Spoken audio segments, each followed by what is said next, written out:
Remember from the earlier video that a byte can store only zeros and ones. That means we can have 256 possible values. By the end of this video, you'll learn how we can represent the words, numbers, emojis, and more we see on our screens from only these 256 possible values. It's all thanks to character encoding.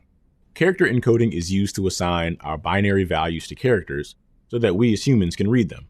We definitely wouldn't want to see all the text in our emails and web pages rendered in complex sequences of zeros and ones. This is where character encodings come in handy. You can think of character encoding as a dictionary.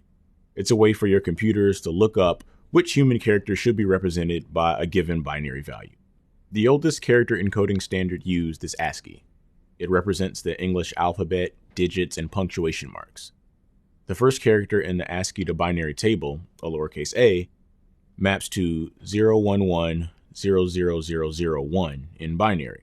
This is done for all the characters you can find in the English alphabet, as well as numbers and some special symbols.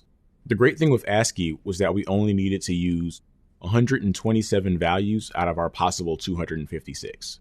It lasted for a very long time, but eventually it wasn't enough. Other character encoding standards were created to represent different languages, different amounts of characters, and more. Eventually, they would require more than 256 values we were allowed to have. Then came UTF-8, the most prevalent encoding standard used today. Along with having the same ASCII table, it also lets us use a variable number of bytes. What do I mean by that? Think of any emoji. It's not possible to make emojis with a single byte since we can only store one character in a byte. Instead, UTF-8 allows us to store a character in more than one byte, which means endless emoji fun. UTF-8 is built off the Unicode standard. We won't go into much detail, but the Unicode standard helps us represent character encoding in a consistent manner. Now that we've been able to represent letters, numbers, punctuation marks, and even emojis, how do we represent color? Well, there are all kinds of color models.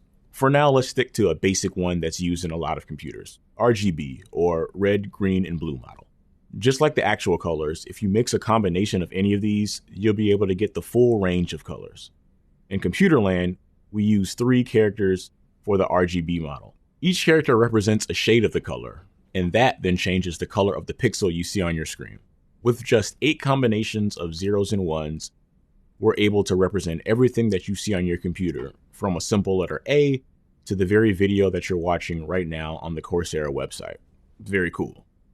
In the next video, we'll discuss how we actually generate the zeros and ones.